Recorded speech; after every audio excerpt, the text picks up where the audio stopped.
बुद्ध कहते हैं कि शारीरिक संभोग इतना खतरनाक नहीं होता है जितना कि मानसिक संभोग होता है, क्योंकि शारीरिक संभोग में तो शरीर की कुछ ऊर्जा ही खर्च होती है जो फिर से बन जाती है, लेकिन मानसिक संभोग जीवन भर हमारे साथ चलता है। वो हमेशा हमारी ऊर्जा को खत्म करता रहता है। जो भी इंसान अतीत में हुए संभोग या फिर भविष्य में होने वाले संभोगों में अपने विचारों को केंद्रित रखता है, वो अपनी ऊर्जा का एक बहुत बड़ा हिस्सा खर्च कर देता है। अगर इंसान विचारों से निकलकर प्रतिपल वर्तमान का आनंद ले तो वो अपनी मानसिक काम वासना की ऊर्जा को बचा सकता है। बहुत बड़ी मानव जाति संभोग से परेशान नहीं है, वो संभोग के विचारों से तनावग्रस्त हैं। उनके दिमाग में, उनके मन में अधिकतर समय काम वासना के विचार ही चलते रहते हैं और इसी कारण उनके मन की बहुत बड़ी ऊर्जा उन विचारों में नष्ट होती रहती है। अगर उसने शारीरिक संभोग किया होता तो उसकी शारीरिक ऊर्जा कुछ पलों के लिए नष्ट होती और वो फिर से बन जाती, लेकिन मानसिक संभोग हमेशा चलता रहता है, जिसके कारण उसकी ऊर्जा हमेशा अधोगामी होती चली जाती है। तो इस मानसिक संभोग से, मानसिक काम वासना के विचारों से बाहर आने के लिए बुद्ध ने क्या तरीका बताया? बुद्ध कहते हैं कि जब तक हम किसी चीज से लड़ते रहते हैं तब तक हमारा पूरा ध्यान उसी पर केंद्रित रहता है, और जब हम एक बार उसको स्वीकार कर लेते हैं तत्क्षण हमारा ध्यान वहां से अपने आप हट जाता है, क्योंकि अब उसमें कोई रस नहीं रहा, हमारा चित्त उसकी उलझन में नहीं रहा, इसीलिए अब हमारा मन उससे आजाद हो गया है। हम अधिकतर समय ये सोचने में लगा देते हैं कि हमें काम वासना के विचारों से छुटकारा पाना है। किस तरह पाना है, इसके नाना प्रकार के उपाय भी खोजते हैं, लेकिन आखिर में कुछ भी हासिल नहीं होता।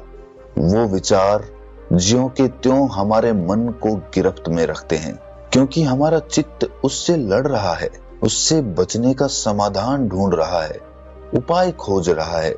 हमने कभी पूरे मन से ये स्वीकार ही नहीं किया कि हाँ, मैं एक कामुक व्यक्ति हूँ, यही मेरा स्वभाव है। हम अपने आप से ये कभी बोल ही नहीं पाते।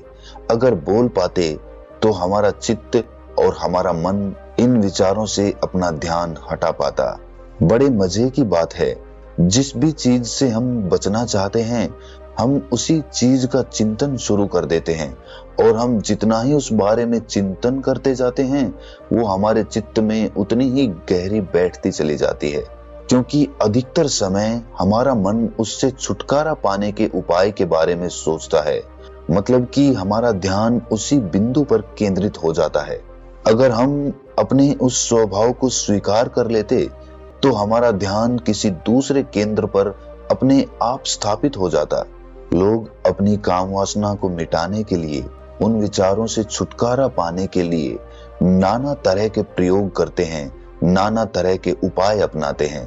कोई व्रत करने लगता है, कोई ब्रह्मचारी बन जाता है, कोई अपने शरीर को उतना ही भोजन देता है जितना जिंदा रहने के लिए आवश्यक होता है।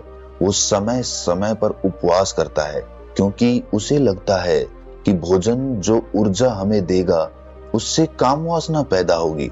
इसीलिए वो सोचता है कि अपने शरीर की ऊर्जा को उतना ही रखो जितना जिंदा रहने के लिए जरूरी है। लेकिन मजे की बात ये है कि जिस दिन भी वो अपना उपवास तोड़ेगा या फिर पेट भर भोजन खाएगा, उसी दिन वो काम की शक्ति फिर से लौट आएगी और वो विचार फिर से उसके मस्तिष्क को घेर लेंगे। उसी प्रकार कुछ लोग अपने आप को स्त्रियों से बिल्कुल अलग कर लेते हैं, बिल्कुल दूरी बना लेते हैं, लेकिन जिस दिन भी वो उनके संपर्क में आते हैं उसी दिन उनकी कामुकता फिर से जाग उठती है। चाहे आप ऊंचे पहाड़ों में चले जाएं, जहां पर मानव जाति पाई ही नहीं जाती, लेकिन जिस दिन आप संसार में वापस लौटेंगे उस दिन आप पाएंगे कि आपकी काम वासना पहले से भी ज्यादा बढ़ चुकी है। इसीलिए अगर कोई उपाय नहीं किया गया तो ये काम वासना और इसके विचार जिंदगी भर हमें परेशान करते रहेंगे। इसके उपाय मैं आपको एक कहानी के माध्यम से समझाने की कोशिश करता हूँ। कहानी छोटी सी है, लेकिन आपके सारे सवालों के जवाब दे सकती है। पुराने यूनान में एक कम्युनिटी बसती थी। उस कम्युनिटी में लड़के या लड़की के बीच कोई भी भेदभाव नहीं होता था। जिस प्रकार दो लड़कों की आपस में दोस्ती होती है, उसी प्रकार वहां पे लड़का और लड़की के बीच भी दोस्ती होती थी। उनमें कोई अंतर नहीं होता था, कोई भेद नहीं होता था। जिस प्रकार दो लड़के आपस में मिलते थे, उसी प्रकार लड़का और लड़की भी आपस में मिल सकते थे। इसमें कोई भी बाधा या कोई भी नियम नहीं था। यहाँ तक कि रात में पूरे गांव के लोग एक साथ ही सोते थे, एक छत के नीचे ही सोते थे। यहाँ तक कोई समस्या नहीं थी। उस गांव के युवाओं को काम वासना के विचारों के बारे में कुछ पता ही नहीं था, क्योंकि विचार आते ही नहीं थे। लेकिन कुछ समय बाद कुछ ईसाई पादरी वहां पर पहुंच गए, और जब उन्होंने ये माहौल देखा तो उन्होंने लोगों को समझाना शुरू कर दिया, उनको उपदेश देने शुरू कर दिए। उन्होंने कहना शुरू कर दिया कि आप लोग पढ़े लिखे नहीं हैं, इसीलिए आप लोगों को इसके बारे में पता नहीं है। ये आप घोर पाप कर रहे हैं। लड़का और लड़की हमेशा अलग अलग होने चाहिए, उनमें दूरियां होनी चाहिए। इतनी आजादी अच्छी नहीं होती, वो एक इंसान का पतन कर देती है। और इसीलिए वहां पर कुछ नए नियम बनाए गए, और उन नए नियमों के अनुसार अब लड़का और लड़की दो लड़कों की तरह दोस्त नहीं हो सकते थे, दो लड़कों की तरह आपस में बातें नहीं कर सकते थे, और अब पूरा गांव एक ही छत के नीचे नहीं सो सकता था। सारे नियम बदल दिए गए थे। लेकिन इसी से उस गांव के युवाओं का और उस गांव की युवतियों का पतन होना शुरू हो गया।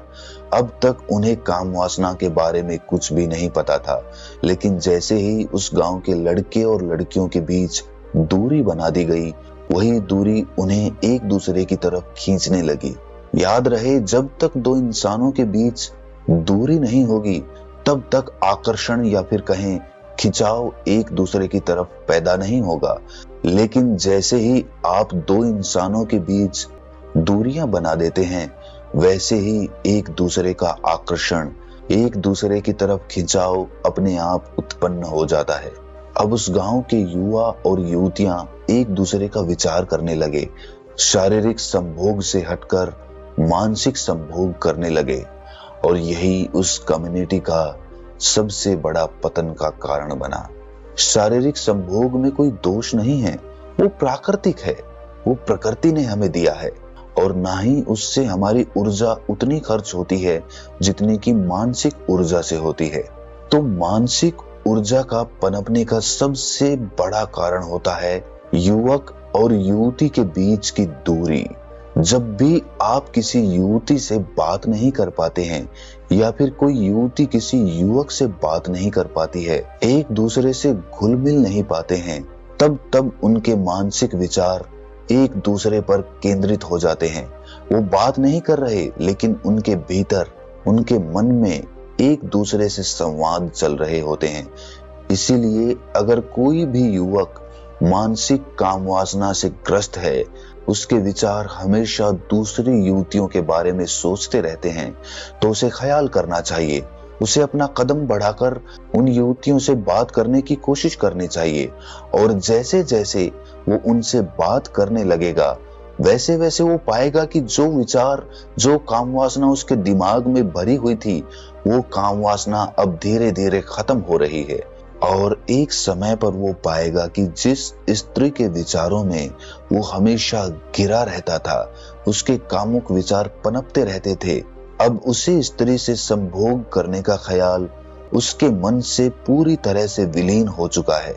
तो सबसे पहले तो अपनी काम वासना से लड़ो मत, उसे स्वीकार करो, उसे अपनाओ, उसे मानो कि हाँ तुम हो, तुम वही हो, तुम कामुक हो, तुम्हारे विचार काम वासना से घिरे रहते हैं, और उससे तुम्हें लड़ने की जरूरत नहीं है, बस उसे स्वीकारने की जरूरत है। और जब तुम ये स्वीकार कर लेते हो, तो स्वाभाविक रूप से तुम्हारे ध्यान के मुख्य केंद्र बदलने लगते हैं, और उसके बाद जब तुम अपने काम वासना के विचारों से बचना बंद कर देते हो, उसे स्वीकार कर लेते हो, उसके बाद स्त्री के पास उससे बात करने से हिचकना नहीं है, उससे स्वाभाविक तरीके से बात करनी है, जिस तरह से दो लोग आपस में बातें करते हैं। मनुष्य का मन तो इतना चंचल है, इतना अनियंत्रित है कि वो अगर किसी जानवर को भी संभोग करते हुए देख लेता है तो भी काम वासना के विचारों से भर जाता है। इतना चंचल और इतना कामुक मन सिर्फ इसी कारण से पैदा होता है क्योंकि आप अपनी काम वासना को स्वीकार नहीं कर पा रहे, उससे बचना चाहते हैं, उसको खत्म करना चाहते हैं। आपने कभी ध्यान दिया कि जिस भी चीज को आप स्वीकार कर लेते हैं उस पर से हमारा ध्यान अपने आप हट जाता है। जैसे कि आप किसी स्त्री से प्रेम करते हो, आपका ध्यान उस पर केंद्रित रहता है, लेकिन शादी करते ही आप उसे अपना बना लेते हो, आप स्वीकृत कर लेते हो और प्रेम विलीन हो जाता है। उसी प्रकार अगर आप सड़क पर कोई गाड़ी देखते हो तो आपका ध्यान उस पर बार बार जाता है, लेकिन जब आप गाड़ी खरीद लेते हो, जब उसे अपना बना लेते हो, तब आपका ध्यान उस पर कभी जाता ही नहीं, क्योंकि वो चीज स्वीकृत हो गई, आपके मन ने उसे स्वीकार कर लिया। अपने बुरे से बुरे हिस्से को भी स्वीकार करना सीखो। जिस भी आदत को तुम बदलना चाहते हो, उस आदत से लड़ने की बजाय उसे स्वीकार करना सीखो, और जब तुम स्वीकार कर लेते हो तो अपने आप ध्यान वहां से हट जाता है। लोग पूछते हैं कि आज के समय में इतनी कामुकता हमारे आसपास भरी हुई है, जब भी हम अपना फोन चलाते हैं, जब भी हम इधर उधर निकलते हैं तो हमें कोई ना कोई कामुक दृश्य देखने को मिल ही जाता है।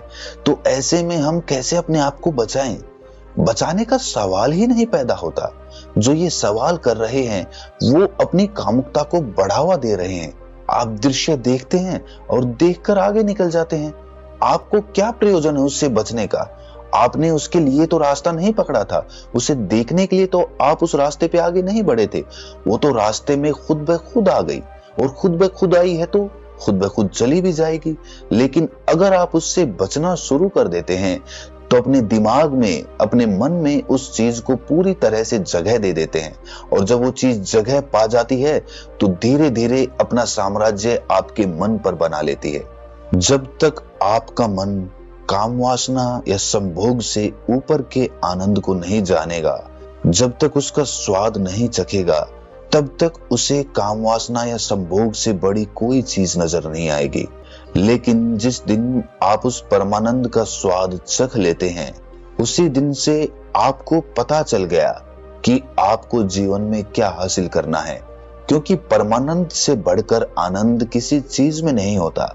इसीलिए ध्यान के द्वारा एक बार उस परमानंद को चख कर जरूर देखें, और एक बार अगर आपने उस परमानंद को चख लिया तो फिर आपका ध्यान अपने आप उस परमानंद को पाने के लिए केंद्रित हो जाएगा। उसके बाद आपको अपने विचारों से लड़ना नहीं होगा, क्योंकि आप समझ चुके हैं कि काम वासना या संभोग से भी बड़ा इस दुनिया में दूसरा कोई आनंद होता है। अगर ये ज्ञान आपको थोड़ा सा भी ज्ञानवर्धक लगा हो तो इसे अपने सगे संबंधियों के साथ साझा जरूर करें, क्योंकि किसी ना किसी रूप में ये वीडियो उनकी मदद जरूर करेगी। तो मिलते हैं किसी अगली कहानी में, तब तक के लिए अपना ख्याल रखें।